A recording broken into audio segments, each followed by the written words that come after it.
Ivoaka raha pitsy maraina ny BEPC, mpianatra ny essai fixe tamena no voalohany manerana an'Antananarivo hitombo ny horaisina seconde eny amin'ny lycée Panjakana.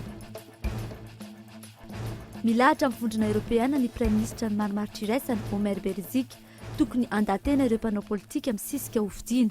Tsy fotoana tokony irotorotoana analana ny lehibe ny faritra ihany koa izao hoy izy. Amory vahoaka tsatsahamanitra cellule de crise amin'ny zoma izao, efa nahazo alalana izy ireo raha ny fanazavany. Tsy mbola nisy nitory Iliana, tsy nangalatra iry izy fa nisy fifanarahana teo amin'ny samy artista hoy ny managerany, andrasany fivaran-draharaha.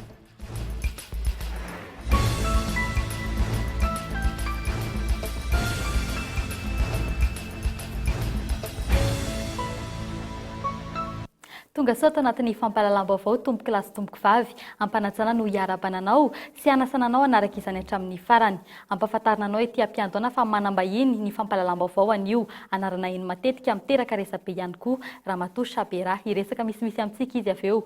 Fa tombontsika avy hatrany ny fampahalalam-baovao eo amin'ny lafiny trangam-piarahamonina. Tao anatin'ny telo taona nahitana fianana ny isan'ny fanolanana zaza tsy ampy taona teto Madagasikara.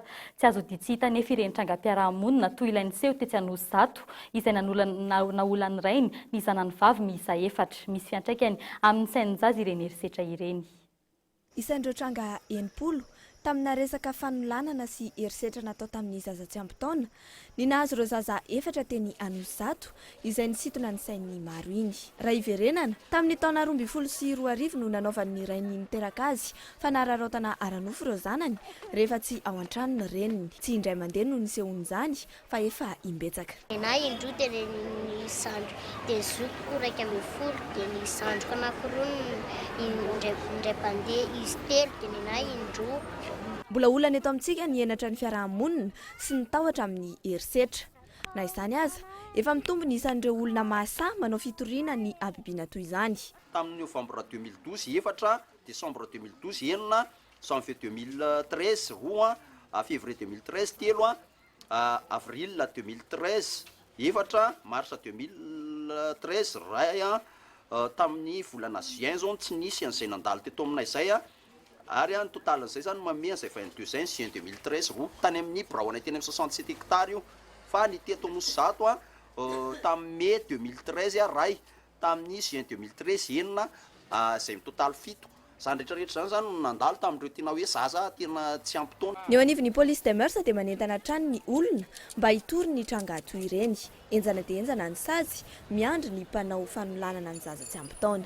Raha ny sazy aloha, raha resaka viol ny tenenina dia enjakenjana ihany satria raha araky ny lalàna zany eo amin'ny 5 taona ka hatramin'ny 10 taona an-tranomaizina no ny saziny reny fa raha latsaky ny 5-10 taona izy dia travaux forcés à temps. Tamin'ny taona 1900 ny tranga fanolanana voarain'ny polisy misahana izany eraky Madagasikara.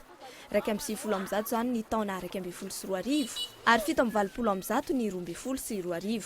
Misy fiatraikany amin'ny sain'ny zaza vao olana ny fanararaotana aranofo ka mety animba ny fiainany. Versaina tsy matatra ny tenany tsony dia misy mandehandeha ho azy reny fotsiny, lasa manomboka tsy miteny, tsy mihinan-kanina, mety hanao dépression izy avy eo. Misy koa ny atao hoe état de stress post-traumatique zay, hoe manofy an'ilay izy foana ilay ankizy kely. Ankoatran'ilay hoe manofy zany dia le toerana nahavoazany teo iny, ohatra hoe tany ampianarana na ohatra hoe teny an'ilay trano telo izy, dia lasa matahotra izy mandalo eo amin'ny toerana iny. Ary takaitra be zay rehefa tsy saboina zany mandra-palehibeany mety takaitra miseho foana iny. Tsy mbola maro amin'ireo iaran'ny fanolanana nefa no mandray izay tohana izay fa mianona amin'ny fitsaboana ny fahavoazana ara-batana ny ankamaroan'ny olona sendry izany. Fantatra fa hiemotra ho amin'ny izy mao avy izao ny fitsarana iny raharaha iny raha toka tokony natao raha ampitso izany. Ifadika eo amin'ny pejy politika kosa indray isika, tokony andateny ireo mpanao politika voakasiky ny sazy arangaranga ny vondrona Europeana noho ny Prime Ministra Omer Berzika, malona ny mpanao gazety androany. Nanteriny ihany koa fa tsy tokony hanao kajikajy politika intsony ny CES Vaovao ary tsy lara-pahamehana noho izy mila dinihana lalina ny fahalona ireo lehibe ny faritra fito voatonotona tato ato fanadiadina. Tsy afa-miala-miaina amin'ny fanampiana fianakaviam-be iraisam-pirenena ny malagasy ka tokony ho fandavatena no mahasoa ireo mpanao politika sakana amin'izany hoy ny Prime Ministra Omer Berzika. Ampitokisana indray amin'ny malagasy sy ny mpitondra azy. Izay no iverenan'ny fanjakana amin'ny maha fanjakana azy satria fanjakana avy amin'ny vahoaka ka tsy maintsy itokisan'ny vahoaka ka tokony hiezaka mba samy andatena samy hitsinjo ny tombotsoan'ny firenena ka iroso akany amin'ny fifidianana. Momba CES, katsikatsi politika no nanakanana mafy ilay CES teo aloha ka tsy tokony voan'izany intsony CES vaovao hijoro eo araky ny fanazavany lehibe ny gouvernemanta. Tokony ny ajainy rehetrarehetra ary mihevitra fa ny CES izay hitsangana eo dia mba CES izay ampiatra ny lalàna ary ny lalàna ihany fa tsy hiditra amin'ny lafin'ny politika isan-karazany. Raha mbola misy katsikatsi politika izy io dia manjary tsy rosoraintsika ka ny fanantenana avy aminay eo amin'ny gouvernemanta dia ny tsanganana io CES io amin'ny maha piaro ny lalàna azy ambony indrindra. Nandalo tao amin'ny filan-kevitry ny gouvernemanta farany teo saingy tsy tokony atao tao foana ny fanesorana ny lehibe ny faritra no ny resaka fankahalana ara-politika. Io no afatra tiany Prime Ministra nampitaina rehefa zohina ny valiteny manoloana ny mpanao gazety androany. Mbola araky ny tenin'ny filohan'ny tetezamita ihany dia hoe tsy maintsy dinihana lalina fa tsy atao foana satria amin'izao fotoana izao raha ny tena marina dia ny fampitoniana no zavatra tokony mahasoana voalohany indrindra fa tsy ny adiadilahy atrano. Etsy ankilany momba ny fitokonan'ny mpandrarany fonja efa eo andalam-pifandiniana amin'ny gouvernemanta izy ireo raha ny fanazavany lehibe ny gouvernemanta ihany. Tsy fahaolana ny fanovana ny mpikambana eo anivon'ny CES sy ny fanesorana ireo lehibe ny faritra fandrirarana ny vahoaka izany ka mahatonga ny mpiara-mitolona sy ny mpiasa-panjakana hitambaran'ireo vahoaka matsiaro ho tratry ny hitsindry azo lena sy ny toko fitaka ataon'ny mpitondra amin'izao fotoana izao nanosika ny KPA mitarika ny vahoaka etsy Antsahamanitra ny izy mahoavy izao hitaky ny fanovana tena izy. Tsy anakilembenana intsony ireo mivondrona ao anatin'ny cellule de crise amin'ny toedraraha misy eto amin'ny tany sy firenena ka iantsony izy ireo ny vahoaka malagasy. Tarika vahoaka ao Antsahamanitra indray satria mbola tsy tratra ny tanjona dia hoe fanovana ny rafitra. Onona ny ifanatrika amin'ny mpitandron'ny filaminana izay iaro ny vahoaka sy ny fananany ireo mpitarika ireo ary efa eo ampelantanan'ny KPM ihany koa ny fahazahoan-dalana rehetra mahakasika ny etsim-bahoaka izay. Dia io cachet menamena io midika fa voarainy ary tsy vitany hoe voarainy fa rehefa natao midinika samihafa dia nanaiky ny préfet de police anaovana an'io famoriam-bahoaka io.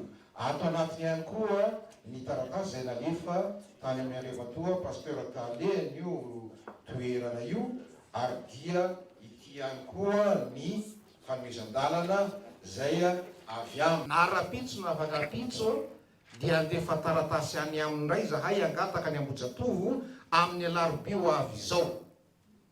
Ka nahoana na manao ahoana dia tsy maintsy miditra ao amin'ny kianja ny Ambojatovo ny KPM toko. Zay. Ampiasa hery izy dia hitantsika eo zay. Fa mandeha sady ny Ramatangora etsy ankilan'izay. Nampitahory ny moredy zao ny tenanay. Sakanana agnivon'ny lala amin'ny arabe. Tsy manino fa hoy zay hoe raha zay hitsinjo le vahoaka hitsinjo ny tanindrazana indray no atao an'izao dia hoy zay hoe diso lalana ianareo. Miahenjana nitady eo amin'ny herivelona mitaky ny fanovana tena izy amin'izao fotoana iainana ny Madagasikara amin'ny vaninandro ny krizy lavariny izao.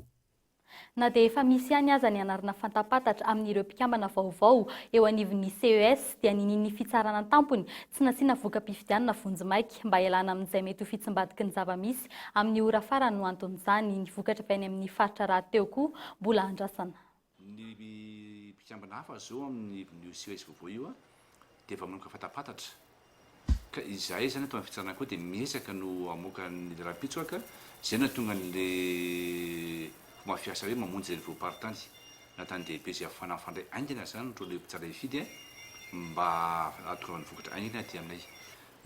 Amin'ny tindray mitrakitrizy dia tsy anome mihitsy voka-pifidiana vonjimaika fa ohatrany dia voka-pifidiana ofisialy satria manahirana zay tsy maintsy mbola miandro ny vokatra avy any amin'ny faritany rehetra aloha mantsy dia ho akambana ny vokatra satria tamin'ny mety misy fotoana tamin'ny farany teo hoe anarana olona ray no volaza hoe lany ka rehefa rehefa tonga votra tany amin'ny faritany a dia niova ilay anarana dia mety apisadisa ny vony sambo tsara ka nofana fo mafiasa amin'ny teny ray mandeha aty dia aloha tena vokatra ofisialy tsy nolazantsika raha mpitso dia masavatorina ny zava-drehetra. Tapitra tamin'ny 3 ora tolakandro teo ny fanadatsam-bato manerana ny Madagasikara ary raha mpitso maraina no fantatra ny vokatra ofisialy.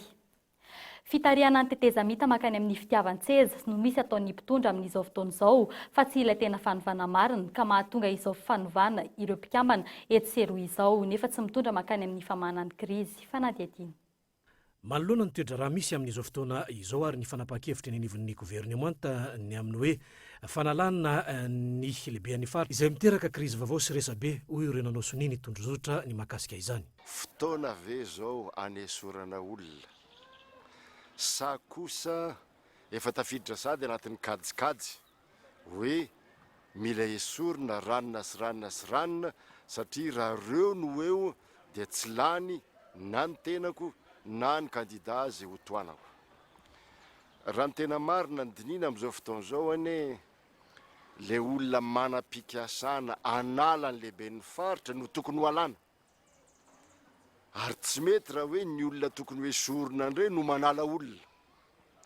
Mahafantatra ny zava-misy ny malagasy, mahafantatra ny kajikajy politika maizina rehetra, mbola anamafisana ny fanararaotam-pahefana, anamafisana fanitsakitsahana ny zo, ny hasiny, ny malagasy amin'ny ankapobeny, fa indrindrandrindra fanitsakitsahana ny fahafana maneho hevitra. Zay zany mikasika andreo lehibe mifaritra hoe azonay lazaina fa tena miariary amin'izao fotoana izao ny paika maizina dia ny fampanjakana ny hevitr'olon-tokana ary fanitsakitsahana ny demokrasia. Raha nanan'olona atao amin'ny gouvernemanta zany dia tokony samy anan'olona koa zany amin'ny chef de région satria reny anisan'ny fitondram-panjakana koa ny amin'ny région na any amin'ny faritany zany. Ka anay moa zany tsy dia zay intsony ny zavatra mahamaika anay le zasy zany. Anay dia ny andehanany ity fividianana ity. Zay olona manosakasakana an'io zany dia tsy namanay. Maninona moa tsika no naneky ny fampirarahany communauté internationale ary io tondrozotra io dia rahantsika amin'ny communauté internationale. Androany indray vo ilaza indray fa hoe tsy ilaina ny fiarahana amin'ny communauté internationale ary zay zao ane dia fa ompalava ny mahazo anay amin'ny collectif. Tsy possible ho antsika tsy araka amin'ny communauté internationale zany ka anao fividianana sabriry satria na vola anaovana fividianana tsy ananantsika. Ny vahoaka tompo-pahefana no miantso ny mpitondra fanjakana mba hanatanterahana ny fividianana mba hialantsika amin'izao krizy lavareny diavy ny firenena malagasy izao. Araky ny fanambaranao tany ampiandohan'ny fampahalalam-baovao dia manambahiny ny fampahalalam-baovao amin'ny tian'io ity dia tsy izany fa Ramatoa Sapera miarabanao tompoko. Miarabanao mademoiselle Lando tenako amin'izao takariva zao ary miaba ny tsirairay ihany koa izay tompony andraikitra amin'izao fiaonantsika izao. Madame Sapera. Oui. Madame Sapera, henonay hoe tsy tianao no atao hoe voyante. Inona kosa renao? Tsy tiako ny atao hoe voyante. Ny antony tsy tiavako ny voyante ary averimberiko amin'izay olona manatona na ny any amanjery na ny mpanao gazety. Misy anankiroa ny atao hoe voyante ary atao hoe prophète na ny anarana voyante sy hoe prophète fotsiny ara dia efa samy hafa. Eo amintsika malagasy kosa nefa ilay izy dia midika hoe ny voyante na ny prophète dia samy pahita daholo. Ny pahita na ny voyante dia milalao karatra na boule de cristal. Mijery zany izy amin'ny alalan'ny voan-javatra sy ny rehetrarehetra. Izay ny atao hoe voyante ary milalao tapa-kazo. Fa Madame Sapera kosa dia prophète na mpaminany. Ary rehefa hoe prophète na mpaminany dia tsy maintsy miaraka amin'ny baiboly ary miaraka amin'ny Jehova. Any an-trano antsika dia manana amin'ny baibolitsika fa ny famahana ny olana dia voalazan'ny Matio 7:20 andiny 7:20 ka hatramin'ny 7:20. Fa anatra ety an-tany izy ka hatrany an-danitra. Ny asa atao an'izay zany dia ny asa mivavaka. Ka ao anatin'ny mampahita na mpaminany anahy no hitondrako ny taratasy ara-panjakana hoe prophète Sapera na mpaminany Sapera. atao anatin'ny fampahalalam-baovao tsika zao manara-hoan'ireo mpanara-baovao dia liana indrindra amin'ny tantaram-pirenena amin'izao fotoana izao. Mety manana faminaniana ary ve ianao inona no mety hitranga atsy ho atsy, anahoana ny fifidianana, iza no lany filoham-pirenena? Ya, somary mitsika kely satria nanantena fiandrasana be mihitsy ny voaka malagasy hoe ary aiza foana ary Madame Sabera tsy hitany amin'ny aina aman-jery na any amin'ny gazety fa aty aminareo indray no hita ary mbola iseho any amin'ny aina aman-jery hafa ihany koa anambara ny faminaniana izay azoko. Ny faminaniana izay mipetraka na hoe mampahita anako na mampaminany anahy dia miainga voalohany indrindra hoe ao anatin'ny date de naissance dia ahafantarako zava-misy, ary ao anatin'ny fidiran'ny taona dia betsaka ny vahoaka malagasy na ny hatrany velany ary miandro hoe inona no nolazainy Profitant Sabera any Madagasikara. Ny politika misy ny fiandohany ary misy ny fiafarany. Ao anatin'ny mamaraparana anazy tsika zany amin'izao fotoana izao.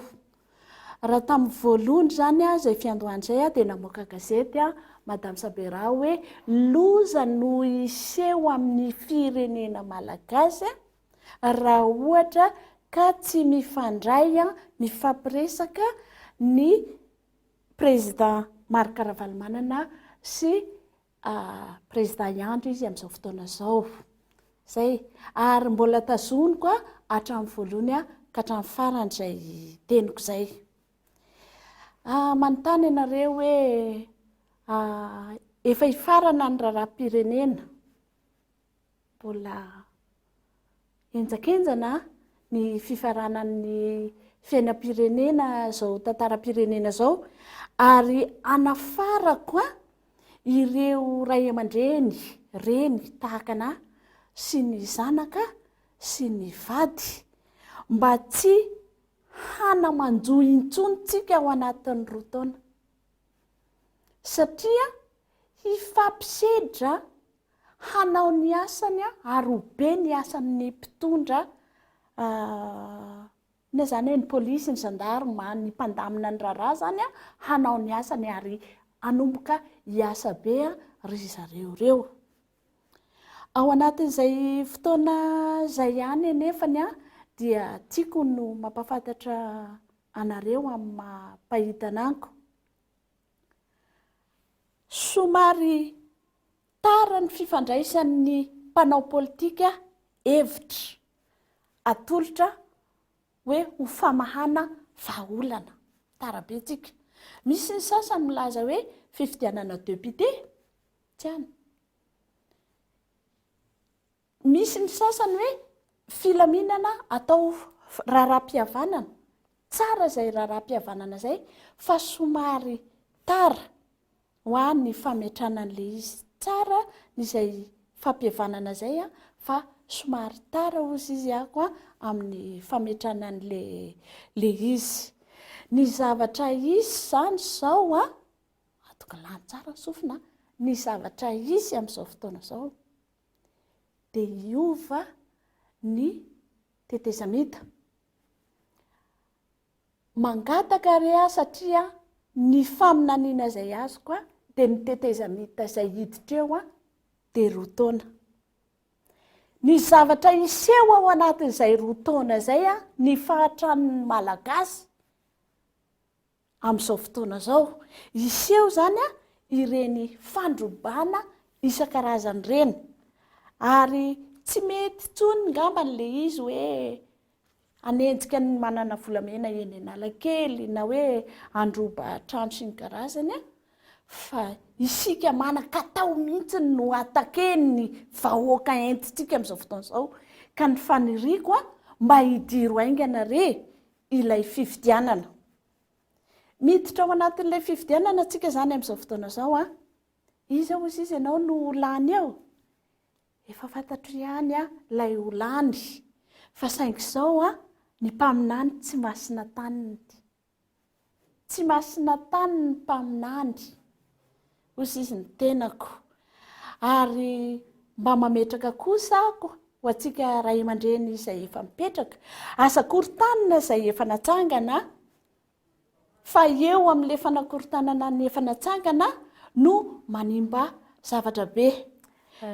Ka le olaolany eo ary zany vehivavy sa lehilahy le olaolany eo? Namoaka gazety aho ary efa tany amin'ny site web tany zay gazety zay dia tany amin'ny volana Oa efa niteny zany hoe tsy milatsaka hovidinina ny filoha asa nazoko tonoina ny anarany.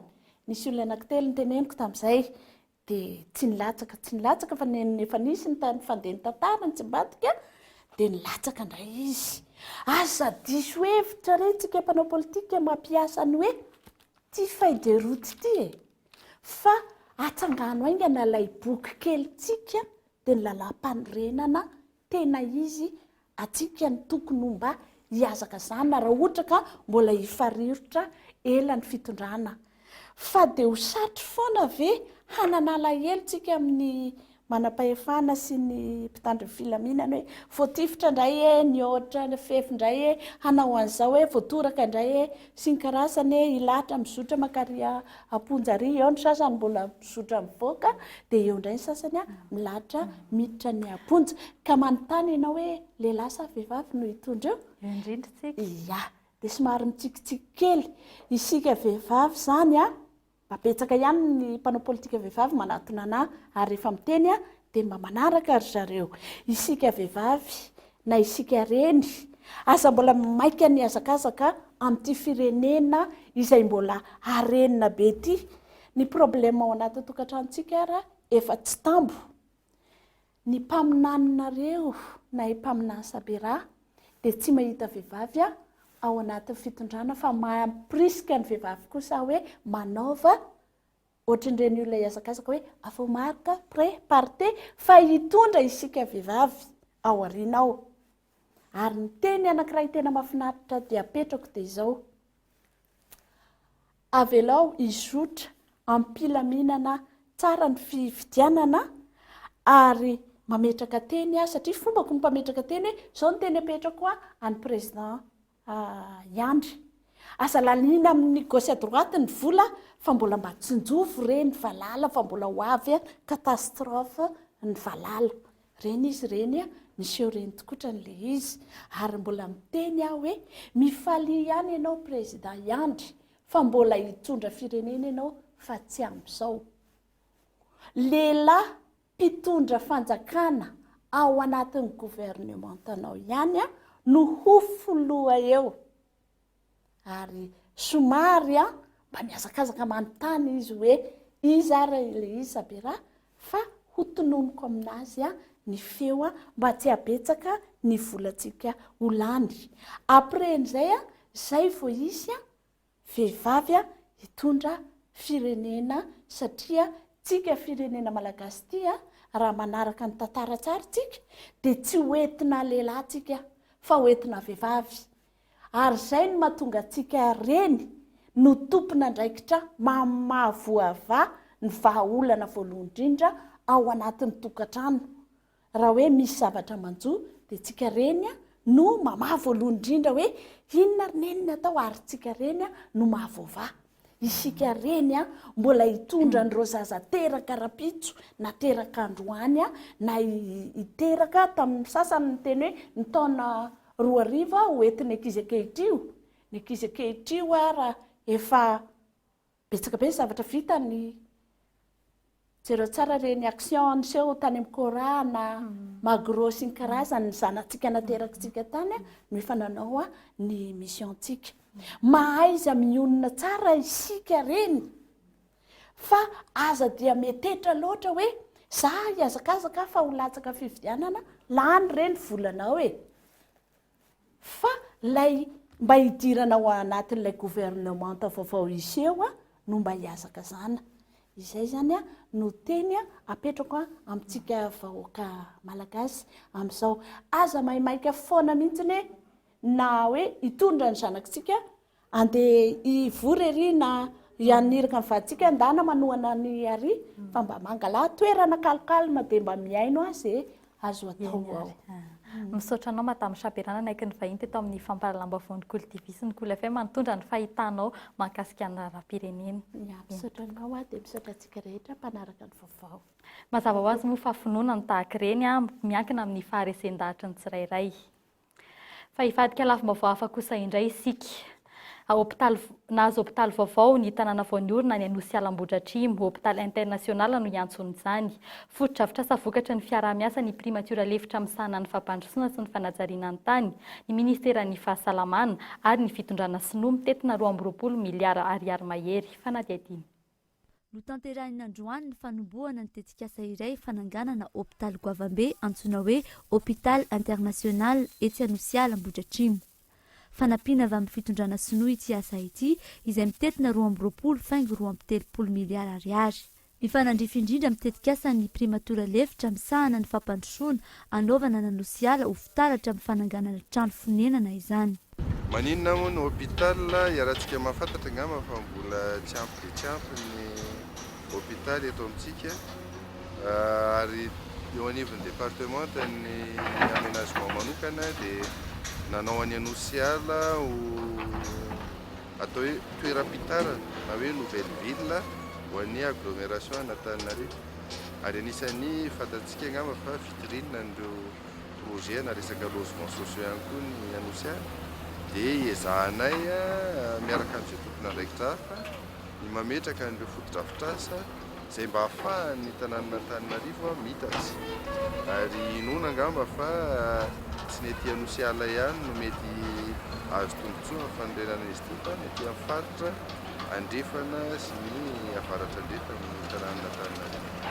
Hôpitaly isy fandriana 50 no ijoro eto ary ho vita ny volana septambra 2024 izany hoe afaka 13 volana. Raha tamin'ny fotoana voalohany nanombohan'ilay fiaraha-miasa teo amin'ny gouvernemanta sinoa sy ny gouvernemanta malagasy zany dia nantsoina hoe hôpital international ity hôpital ity. Ny tanjona voalohany tamin'izay dia mba hoe anenana le fandefana olona marary any ivelany, le antsontsika hoe évacuation sanitaire satria hitatsika fa lafo be ny mandeha mitsabo-tena ny ivelany raha tsy resaka afa-tsy ny na ny sara-pitaterana sy ny fitsaboana any. Dia natao zao hôpital zao zany mba ahafahana ihany koa manena izay karazana aretina entina tsaboana any ivelany fa ho tsaboana eto amin'ity toerany ity rehefa vita izany hôpital zany ary zany ny antsonana azy hoe hôpital international. Azo heverina araka izany fa ho fitaratra ary ho sangany amin'ny hatsaran'ny tanàna ny etsy Anosy Ala afaka taona vitsy. Fotsiela izay no efa nanomboka nahazo trano tety ny mpiasa-panjakana, ety ihany koa no nisy ireo tetikasa-panjakana anaovana trano ho an'ny tanora. Lafim-baovao ara-kolotsaina kosa indray, tsy misy mitory ilianahitra eto momba ilay fangalara-kira walawala tamin'ilay mpihira ugandeza iray na mobiro irinina izany na tsy izany, tsy azo atao ny fangalara-kira na ny fanaovana dika mitovy ireo hira vahiny na malagasy tsy nazahoana lalana avy amin'ny tompony. Misy ihany koa ny sampana miany disadisa mahakasika ny fangalara-kira dia ny omita fanadihadiny. Walawala io no hira nindra amin'ny liana tamin'ilay mpihira ugandese na mubiru irene tamin'ny hira mitondra ny lohateny hoe bengobeko. Ny teny sy ny hafainganan'ny hira ihany no samihafa, ny ambiny mitovy avokoa. Efa fanao izao tranga izao na ny ivelany na aty Madagasikara. Tsy maintsy atao kosa nefa ny fomba rehetra ahafahana mahazo alalana avy amin'ny tompon'ny hira vao afaka manao dika mitovy. Raha ho an'ny liana manokana efa nisy ny fampiresahana. Ya makasika an'le hiran'ny liana moa zany mazava ho azy le walawala zay hitatsika amin'izao fotoana izao fa mety mentsika hoe misy fifangaron-javatra ao anatin'le izy dia tsara no manamarika aloha fa dia hira nindramina izy iny ary efa nisy ihany koa ny fandaminana na ny fampiresana tao anatin'le izy zay tiako ny manamarika satria tsy liana rery ihany koa no manao an'iny hira iny eto Madagasikara fa maromaro ny mpanakanto zay manao an'iny hira iny eto Madagasikara zay interprétation le izy na koa hoe version zay koa moa zany azo ilazana an'le izy marina fa mbola tsy fahazahoan-dalana ofisialy no azony tarika liana fa fampiresahana fotsiny ihany. Raha ny resaka mandeha miomana ny tory na mubiru tsy mbola navoaraizan'ny fitorian'izany kosa ny avy ao amin'ny omta sampana misahana ny mpanakanto na izany tsy izany misy ny fepetra ho an'ny fangalaran-kira. Ka rehefa hoe mitranga zay zavatra zay zany a dia anjaran'le tompon'le œuvre zany a no mitaraina aty amin'ny omta antsoratra hoe na atsikatra fa misy anaotra an'izao dia ny ataon'izay dia antsoina ny rotonta zany hifandamina hoe samy afapo izy rotonta dia atao sur PV zany zay fanarahana zay zany dia eo zany dia mijano eo zany le raharaha tsy afapo ny rotonta dia anjaran'ny zareo mifampitorany amin'ny tribunal zany a dia conseil sur PV koa zany zay lafindray zay zany fa niezahanay zany a miarbitre ny rotonta hoe mba tokony hijana eto nivaony omta zany le raharaha. Raha ny tokony ho izy ny asa famoronana ny mampanao kanto ny mpanakanto na izany na tsy izany sikatra famirongatra ny mpihira nanomboka ny taona 2000 mbola vitsy anefa no mibanjina ny kalitao sy ny asa famoronana ny antony tsy fahampiana famatsim-bola sy ny firongatry ny piraty ka mampalainy ireo mpanao kanto amin'ny asa famoronana. Eo amin'ny lafiny fampianarana kosa indray voaka rahampitso maraina ny valim-panadinana BEPC niakatra ho telisan-jato ny tahapahombiazan'ny mpianatra ho an'ity taon'ity miezaka mampitombo ny isan'ireo hiditra taona faharoa ihany koa ny eo anivon'ny sekolim-panjakana. 370 faingo 770 isan-jaton'ireo nanala BEPC tamin'ity taon'ity no afaka. Tsy mbola fantatra ny anaran'ireo afaka taona faharoa. Na izany aza miezaka mampitombo ny toerana omena azy ireo ny eny anivon'ny lycée-mpanjakana. Ho an'ny lycée Rabearvelo manokana iampy 500 hatramin'ny 200 eo ireo afaka taona faharoa ho raisin'izy ireo manampy ireo valonjato efa fandrain'izy ireo isa-taona. Ny mpianatra izay raisina seconde zany a dia amin'ny 14 août ary 16 août no raisina ireo mpianatra seconde vaovao.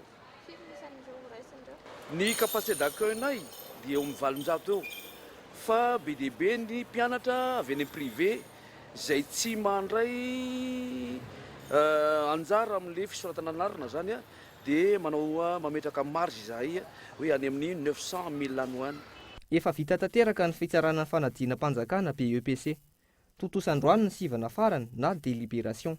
Fantatra fa 70 faingo 270 misalanisan'ny laharana voalohany tamin'ity taon'ity izay mpianatra avy etsy amin'ny SFX Antanimena izay antsoina hoe Andriany aina onjany irina. Tsy mihoatra ny atsasa-manila ny mpianatra kosa ny afaka. Ankoatra ny peta-drindrina ho hita rahampitso maraina dia misy ihany koa ny fomba ahafantarana ny valim-panadinana amin'ny alalan'ny tambazotram-pifandraisana eto amintsika. Fahatapahan-jiro lava fahalafosan'ireo angovo ampiasaina ao tokantrano izany no iainan'ny mponina amin'ny andavanandrom-piainana ka hitondra ny hetsika Fiermata andian'ny 570 nanomboka androany ka hifarina ny alahady ho avy izao etsy amin'ny tokotany Esika Tanimena. Efa tandindomondoza ny alatsinanana miena ny arana miakatra eto andrenivohitra tatoato na dia mbola fotoanan'ny ririnina azy izao lafo na tsy misy tsotro izao ny arina eny amin'ireo mpivarotra. Miezaka mikarika izay asolo izany ny tokantrano malagasy isan'izany mpitsidika ity tsena be iray ity. Le saribao zany zao efa tena hita hoe tsy maharaka tsony. Ny tena malina zao dia le fitsitsinan'le arina ampiasaina zany. Zay ny tena zavatra malina sy le faharetan'le fatana. Ty zany zao fahitako anazy dia sady mampadio an'le lakozy zay zany tena miintéressé amin'izy.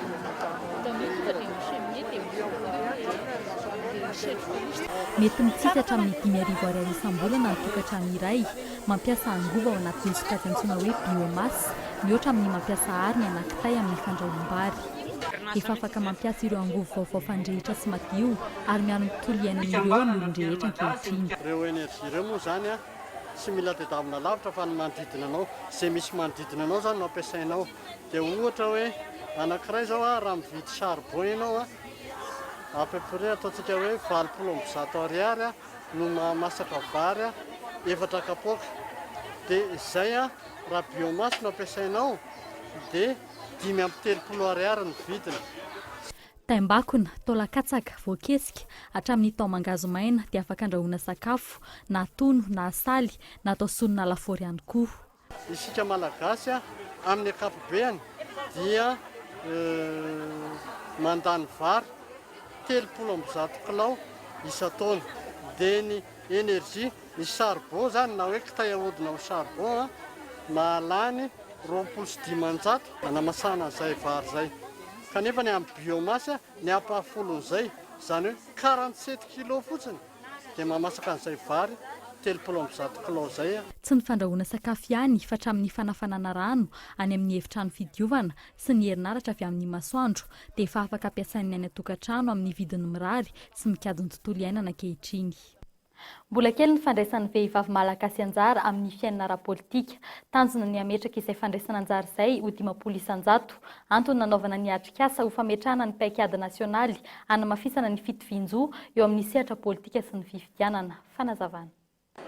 Betsaka ny vehivavy mbola manana problème amin'le tsy fahalalana an-dalàna misy, ny tsy fahaizana amin'le ataoko hoe amin'ny sehatra ny fianarana satria tsy hoe efa adisony fa misy tsy manana école ny toerana sasany dia hitanareo amin'izany fa tsy afaka manana an'le fahaizana mba ilainy izy ahafahany latsaka izy.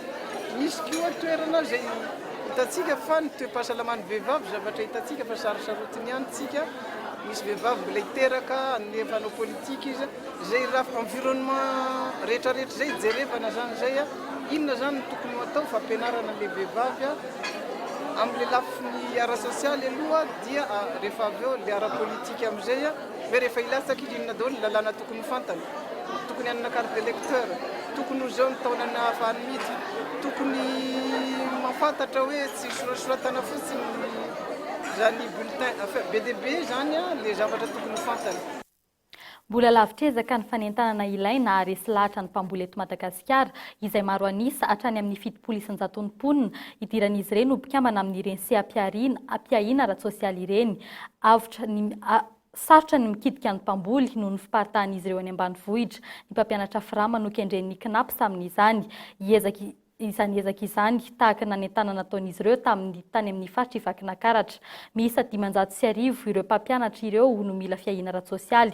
Tato anatin'ny enim-bolana voalohany dia natratratra amin'ny 9 ireo olona voakarakara ny disam-pandraharam-pirenena misahana ny fiahiana ara-tsosialy ity.